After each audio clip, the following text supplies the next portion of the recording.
Current Chelsea assistant coach and part-time Uncle Fester impersonator Ray Wilkins did something no English player had ever done at the 1986 World Cup. And a red card has been shown to Ray Wilkins. When Ray Wilkins got sent off, we thought it was something of nothing. The Ray Wilkins sending off just seemed completely unnecessary. At a time when a two-footed leg breaker followed by a karate chop might get you a yellow, the sending off came as a huge shock. He ends up throwing the ball at the ref. It's an attack on the referee. Pretty serious one, if it weren't for the fact that it looked like it was a right-handed 5-year-old girl throwing a ball with her left hand. I mean, there was nothing to it at all. It went in the direction of the referee. There must have been some FIFA directive, red card. Wilkins, Back then, it just seemed an innocuous situation where he threw the ball away, and to be sent off was, I thought, was ridiculous. So England down to 10 men and everything going wrong. It was the only sending off of Wilkins' career, but for England, it was just the beginning. More of that later. You're being watched by 500 million people, and so if you score a goal, you'd better celebrate in style.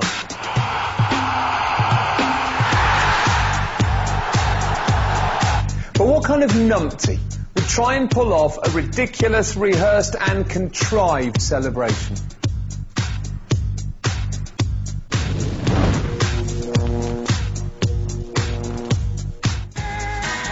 In 2002, a delighted Rio Ferdinand scored his first goal for England. I got an early goal, which was brilliant, and I'm claiming it. They say it's Rio's goal. How he's managed to claim this, I do not know. Is that keeper Thomas Sorensen doing his best clown impression? It wasn't even going in the direction of their goal. You say you're claiming it, and in doubt in your mind it might get taken away from you? No. Very convincing. But what followed was even more clown-like. Well, if the cameras were on me, they'd have seen me do a little jig. Unfortunately, the cameras did find him, and it was horrible. He's the greatest that's all.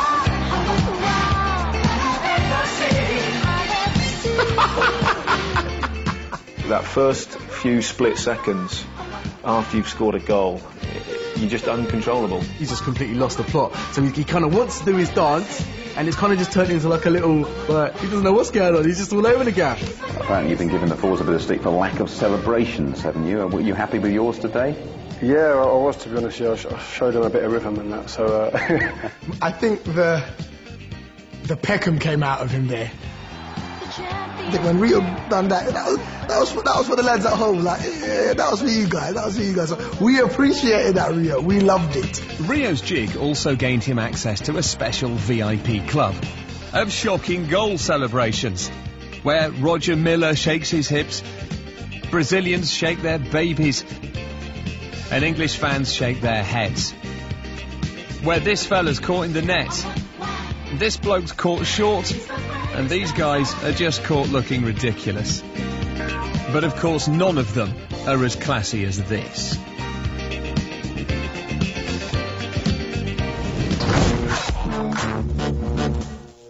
Ireland made their World Cup debut at Italia 90. They were supposed to turn up, play 3 games, have a few beers and go home.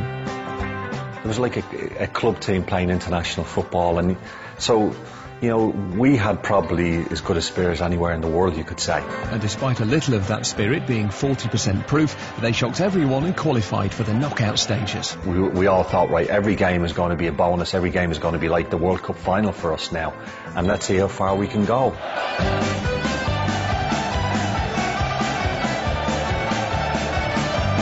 The Irish fans were the best anywhere. Well, the Irish won the singing about 5-0. We went out the same attitude of, you know, let's give it a go and let's see where this one takes us. And where it took them was to the dreaded penalty shootout. It was a masterclass of penalty taking. That is, until Romania's last kick. Barely a run-up. Oh, and it's been saved! Ireland just had to score their final penalty to win, but everyone was gobsmacked to see who was going to take the most important kick in Irish football history. I always wanted to take a penalty. I think everybody was shocked when I was the one that stepped up. As solid as a rock as he is in defence, he's not the real, your number one choice, is he, to walk forward and bury a penalty. I always thought I'd love to test myself in a situation. It could be like the last putt in a major and see could you do it all on your own route, relying on teammates. Come on, David, just knock it in. It was a long walk. You see the goalkeeper, you see the referee there waiting for you. You're hearing nothing really. You're hearing a stillness of thousands upon thousands behind that goal. Still. Everything is in your hands. And step back, take your run up. Everyone thought he was going to miss. Ireland! They are in the last 8 and the party can begin. I see this explosion of green behind the goal.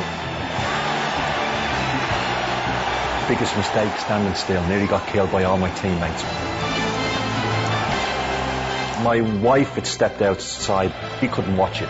And my son, he was 6 years of age at that time, rushes out and said, "Daddy scored." She said, "Don't be so daft." It was fantastic. It was a great memory.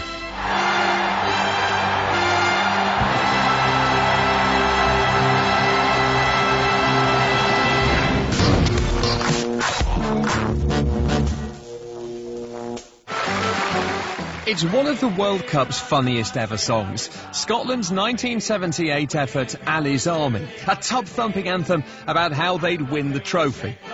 When we win the World Cup. They went out in the first round. Then, 20 years later, they shocked everyone by going to the other extreme. Depressing realism. Don't come home too soon. That was all we could think of to sum up the hopes and ambitions of the Scottish football team in France '98. Thanks, Delamitri. Thank you. Just don't come home too soon. I wanted to write a song that was quite maudlin, that was about, disappointment, and also about the fact that everybody thinks we're shit, Don't come home, that was it. Oh, we'll see you very soon is what it should have been called. The song was written for completely honourable reasons, but it was allowed to be used as the official song for completely cynical commercial reasons, which I can hold my hands up and say I didn't stop it. That was like the longest lyrical suicide note in Scottish football history. It sort of summed up what being Scottish is all about. Just don't be too rubbish. Just don't come home. We were kind of forced to have the squad sing on it, and the squad were forced to sing it, and you could tell the squad just couldn't be arsed doing it. And all I really remember is that Andy Gorham is one of the most frightening men you'll ever meet, sitting in front of this sort of ring of players. And after the first take, he just refused to sing and just kind of stared me down. And all I thought was, he's going to kill me. I'm a dead man. I had an old guy come up to me in a pub not long ago and say to me, "Are you the bloke that wrote Don't Come Home Too Soon?" "Yes, I am." And he just said to me, "You should be ashamed of yourself."